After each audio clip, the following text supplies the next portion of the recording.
Good evening, friends. Welcome to my class Pedagogy Pro. Today we will be going to start the topic Theory of Multiple Intelligence. Let's start with this class. So, Theory of Multiple Intelligence was given by Howard Gardner. जो Howard Gardner थे, he was a professor of psychology जो कि एक university में पढ़ाते थे. According to him जो IQ है that is a limited construct. उनके अकॉर्डिंग हर इंसान में कुछ ना कुछ इंटेलिजेंस ज़रूर होती है और जो इंटेलिजेंस होती है वो उसका नेचुरल टैलेंट बन जाता है. सो उन्होंने 9 टाइप ऑफ इंटेलिजेंस इंट्रोड्यूस की थी. That are linguistic intelligence, naturalistic intelligence, musical intelligence, mathematical intelligence, spatial intelligence, interpersonal intelligence, intrapersonal intelligence, bodily kinesthetic intelligence and existential intelligence. So let's start with the first one, that is the linguistic intelligence. So linguistic intelligence is what? It is clear from the name only that it is related to some sort of language intelligence. So यहाँ पर आप देखेंगे the individual who have good command over the language, they are quite sensitive to spoken and written language. It is the part of their interest to learn the language, right? And इसके साथ आप देखेंगे the people who have good intelligence in the language, they are acting as a elegant speaker also, right? So जो linguistic intelligence के individual होते हैं वो बहुत अच्छे से भाषा का प्रयोग करते हैं जब भी interact करते हैं किसी से. So आप देखेंगे कि ये जो लोग होते हैं अक्सर लिंग्विस्टिक इंटेलिजेंस होने के कारण अपनी बातों से दूसरों को कन्विंस कर लेते हैं because they have good command over into the language. So ये इंडिविजुअल बड़े होकर कौन से प्रोफेशन अडॉप्ट करते हैं? That are the writers, because they will be going to write the content into that manner which will be going to influence the audience and the reader too. So writer, lawyers जो होते हैं वो बहुत अच्छी तरह से argument करते हैं. So that's why by using the language only. Then poets, so they express their feelings in that way by using the different verbal language only. Then उसके बाद आप देखें that is the other one, logical mathematical intelligence. अब logical mathematical intelligence वाले individual कौन से होते हैं? The one who have the ability to analyze the problems logically and perform mathematical operations. आप इन इंडिविजुअल्स में देखेंगे कि वो ज़्यादातर चीज़ों को लॉजिकली सोचते हैं. देन उसके बाद वो मैथमेटिकल ऑपरेशंस को अच्छे से परफॉर्म करते हैं. आपने अक्सर देखा होगा बचपन में आपकी क्लासरूम में क्या होता था, कुछ बच्चे मैथमेटिक्स में बहुत अच्छे होते थे. उसका रीज़न ये नहीं कि वो घर से पढ़ते थे या ट्यूशन्स अच्छी रखते थे. The reason is they are having logical mathematical intelligence too. So ये जो लोग होते हैं मैथमेटिकल इंटेलिजेंस वाले, they are working very nicely on the logic of the things. So जब तक उनको लॉजिक नहीं क्लियर होता तब तक वो सेटिस्फाई नहीं फील करते और इन्हीं के कारण ये जिज्ञासु भी कहलाए जाते हैं.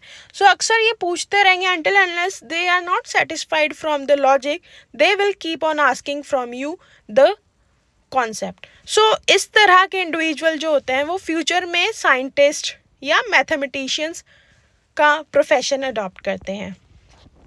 देन उसके बाद आप देखेंगे that are the musical intelligence. Now what is musical intelligence? It is clear from the name that person is having intelligence of skill in performing, composing और appreciating music. Means the person is having rhythmic intelligence. जिसको rhythm अच्छे से clear होती है वो rhythm को note करता है, असेस करता है, एनालाइज करता है एंड यूज़ करता है. सो इस तरह रिदम को यूज़ करके they are singing, they are performing, they are composing. So ये लय में सीखते हैं बहुत अच्छे से. अगर आपको अब इनको सिखाए हुए हैं इन बच्चों को क्लास में, तो if you will be going to learn them into a rhyme, तो बहुत जल्दी से गाकर बहुत अच्छे से सीखेंगे ये बच्चे. सो ये बच्चे जो होते हैं फ्यूचर में कौन सा करियर अडॉप्ट करते हैं? That are the career of musician और कंपोजर या डायरेक्टर्स. जो मूवीज़ में डायरेक्शंस करते हैं, सो सॉन्ग्स में भी डायरेक्शंस होती हैं जिस तरह, सो ये चीज़ें परफॉर्म की जाती हैं म्यूजिकल इंटेलिजेंस के थ्रू ओनली. देन उसके बाद आता है that is the bodily kinesthetic intelligence. It is clear from the name only that the individual is having good body movements, right? So kinesthetic is all related to the movement of the body. So the individual who have this type of intelligence, he have good coordination of their body movements, right? Then physical movement and hand on skills, because they are using their body to perform the action. So यहाँ पर आप देखेंगे ये लोग जो होते हैं इनकी बॉडी का कोऑर्डिनेशन बहुत अच्छा होता है, जिसके कारण क्या होता है ये इन्वॉल्व करते हैं खुद को गेम्स में एज ए एथलीट. अब जितने स्पोर्ट्समैन देखेंगे they are having a good coordination, that's why they are into the sports. So उनमें होती है bodily kinesthetic intelligence, that's why they are into the sports. या सर्जन कह लीजिए या डांसर्स कह लीजिए. आप देखें आमतौर पर हम सब में ये खूबी होती है, हर कोई डांस कर सकता है, लेकिन परफेक्शन हर किसी में नहीं होती. सो एक बेस्ट परफॉर्मर जो होता है he is the one who have this type of intelligence, right? So bodily kinesthetic intelligence होने के कारण लोग बहुत अच्छे मोशन में डांस करते हैं, म्यूजिक के साथ कोऑर्डिनेट करते हुए परफॉर्मेंस देते हैं. सो फिजिकल मूवमेंट और coordination is very good into the flow, that's why they have this type of intelligence and they adopt these type of profession too. Next one is spatial intelligence. So spatial intelligence क्या होता है? ऐसे intelligence जिसमें कि आपकी imagination power, mapping की, mind map कर लेना किसी चीज़ का, वो बहुत साउंड हो जब. So it is the ability to visualize and manipulate the object in a space. आप देखेंगे कई लोग बहुत अच्छे होते हैं चीज़ों को ऑर्गेनाइज करने में, because they are planning in to the mind कि इस चीज़ को यहाँ पर रखेंगे then it will look good like this. So ये जो लोग होते हैं उनका ये अच्छा ऑर्गेनाइजर होने का कारण क्या होता है? That is the spatial intelligence. So spatial intelligence के लोग जो होते हैं आप देखेंगे ये वो लोग होते हैं जो आर्किटेक्चर्स होते हैं, आर्टिस्ट होते हैं, the one who is drawing anything, right. Then pilots होते हैं, वो मैपिंग करते हैं, then they keep on flying, right. So architecture आप देखेंगे वो मैप आउट करते हैं, नक्शा तैयार करते हैं, दे कीप ऑन इमेजिनिंग कि यहाँ पर किचन होगी, यहाँ पर वॉशरूम होगा, यहाँ पर इतने फीट का दरवाज़ा होगा, इतने फीट की विंडो होगी. Why they are good in to this thing? Because they have spatial intelligence. Now the next one is interpersonal intelligence. It is clear from the name again. Interpersonal intelligence means interaction between the two people or more than two. So this type of intelligence is with the individual who are good in understanding and interacting effectively with the others. दूसरों से बात बहुत अच्छी तरीके से करते हैं, बहुत अच्छे से कन्विंस करते हैं, उनको समझते हैं. they are good in empathy, they are good in sympathy too. सो यहाँ पर आप देखेंगे जो इंटरपर्सनल इंटेलिजेंस वाले लोग होते हैं उनमें अंडरस्टैंडिंग बहुत अच्छी होती है दूसरों को समझने की, देन उनसे इंटरेक्ट करने की. दूसरा आप देखेंगे कि बहुत अच्छे से प्रिडिक्ट कर लेते हैं कि सामने वाले का बिहेवियर क्या होगा मेरे साथ, क्योंकि they are having interpersonal intelligence. If I will be going to deal like this, सामने वाला ऐसा डील करेगा. और ये बहुत अच्छे से दूसरों की इंट्यूशंस को समझ ले जाते हैं और जिसके कारण क्या होता है ये उसी के अकॉर्डिंग अपनी इंट्रैक्शन रखते हैं. सो आप देखेंगे कि इस तरह के जो लोग होते हैं वो या तो प्रोफेशन अडॉप्ट करते हैं टीचर्स का, पॉलिटिशियंस का या सोशल वर्कर्स का. सो कम्युनिकेशन स्किल्स अच्छी होती हैं.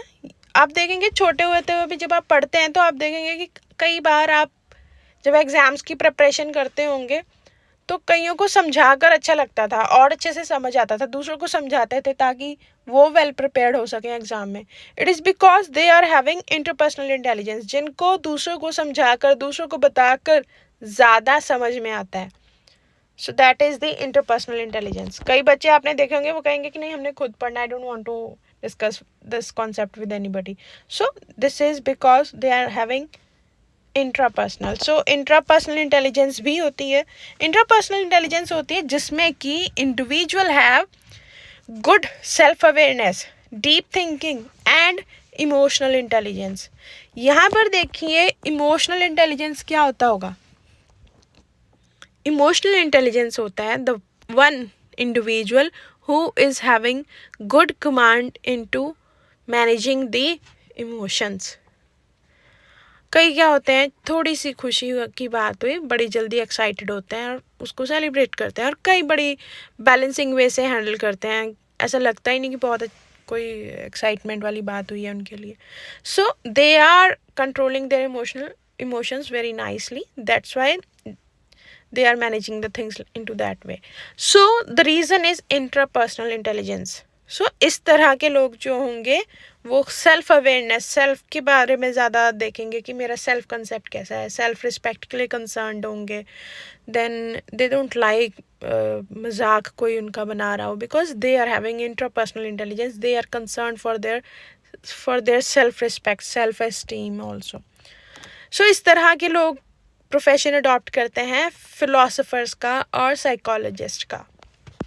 सो देखिए यहाँ पर कितनी सारी इंटेलिजेंस मैं आपको बता रही हूँ. ये सारी इंटेलिजेंस इसलिए बताई जा रही है, ये इस तरह पढ़ाई जा रही हैं ताकि बच्चों का आप हुनर पहचान सकें, कौन सी इंटेलिजेंस किस बच्चे में है, एंड उसी के हिसाब से उसके एप्टीट्यूड में उसको पार्टिसिपेट करवा कर उसको उसके फील्ड में एक्सेल करवाएं. So this is all learning and teaching और एजुकेशन. सो हमने क्या करना है, आप सब जो वीडियो देख रहे हैं अपनी भी पहचान करें कि आप में कौन सी इंटेलिजेंस है, क्या आप सही फील्ड में हैं या नहीं, और उसके बाद मेरे को ज़रूर कमेंट करके बताएं कि आप में किस तरह की इंटेलिजेंस है. So the next one is naturalistic intelligence. Naturalistic intelligence होती है when you are concerned with the nature, you are into the fantasy to be with the nature. यहाँ पर देखेंगे the individual is very sensitive to nature, या उसको environment में रहना बहुत पसंद है, लिविंग थिंग्स के बीच रहना बहुत पसंद होगा. कुछ लोग देखेंगे आप जब भी उन्होंने पढ़ना होगा दे जस्ट वांट कि मैं पेड़ के नीचे पढूं, मैं पेड़ के नीचे बैठूं, I want to sit into that type of ambience जहाँ पेड़ लगे हों, एनवायरनमेंट नेचुरल हो.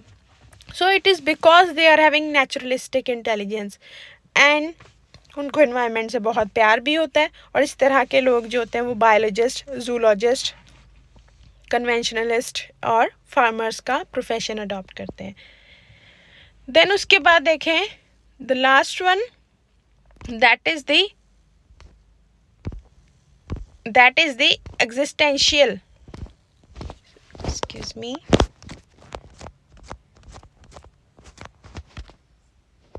that is the existential intelligence. Existential intelligence again existence से related है. यहाँ पर देखिए it has the ability to think about the big picture and to consider philosophical question about the life and death. Existential intelligence वाले लोग जो होते हैं they are quite concerned for the soul. हमारी सोल किस तरह रिएक्ट करती है, हमारी सोल भगवान को कैसे प्राप्त करेगी, हमारी सोल को किस चीज़ की रिक्वायरमेंट है. सो बेसिकली उनको अपनी एग्जिस्टेंस, भगवान के साथ मुलाकात हो, इस तरह के कॉन्सेप्ट्स में ज़्यादा इंटरेस्ट होता है. क्यों? Because they have existential intelligence. So इस तरह के जो लोग होते हैं वो अडॉप्ट करते हैं प्रोफेशन काउंसलर्स का, बिकॉज वो सोल के बारे में कंसर्न होते हैं. Why soul is into the problem, इस सोल को किस तरह आगे लेके जाए. या फिर फिलोसोफर्स का और मेंटर्स का. सो जो मेंटर जैसे स्पिरिचुअल मेंटर्स होते हैं, सो वो गाइड करते हैं कि हमारी सोल को किस तरह हमने बचाना है कुछ अच्छी एक्टिविटीज़ में इन्वॉल्व कर कर. So this is all about existential intelligence. उसके बाद हम देखें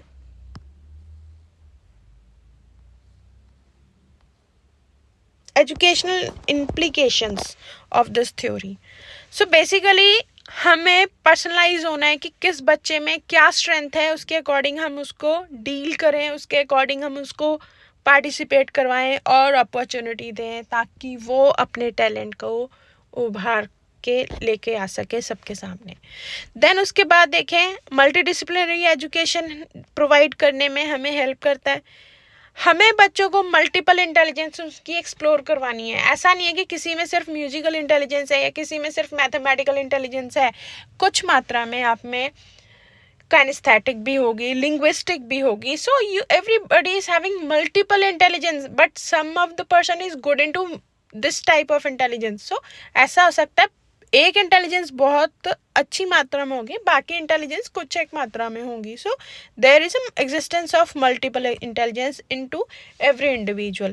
देन उसके आप बात देखेंगे कि ये जो थ्योरी है वो आपको हेल्प करती है for the career guidance also. आप बच्चे को गाइड कर सकते हैं, कि पेरेंट्स को गाइड कर सकते हैं कि your child is having this intelligence, इसके अकॉर्डिंग आपको बच्चे को इसमें फ्यूचर में ये डिग्री या ये कोर्स ज़रूर ऑफर करने में हेल्प करें ताकि बच्चा इसमें अच्छा ग्रो कर सके। एंड आपको इसी के संदर्भ में एक और चीज़ बता दूं कि न्यू एजुकेशन पॉलिसी 220 जो आई है वो भी प्रमोट कर रही है मल्टी डिसिप्लिनरी को ही, स्किल बेस्ड लर्निंग को। सो इस थ्योरी के बिहाफ में हम यही कंसिडर करते हैं कि हमने बच्चे की स्ट्रेंथ को अपॉर्चुनिटी देनी है ताकि उसमें वो एक्सेल कर सके। सो this is all about the theory of multiple intelligence. अगर आपको कोई डाउट है इसमें आप हमें मैसेज करके नीचे कमेंट सेक्शन में जाकर लिख के बताया जा सकता है, और कोई और क्वेरी हो तो वो भी मेंशन कीजिए, या आप कुछ और नया टॉपिक पढ़ना चाहते हैं फ्रॉम दी साइकोलॉजी या from the education perspective, please let me know so that I can prepare a lecture for you. That's all for the today. Thank you so much. Bye bye.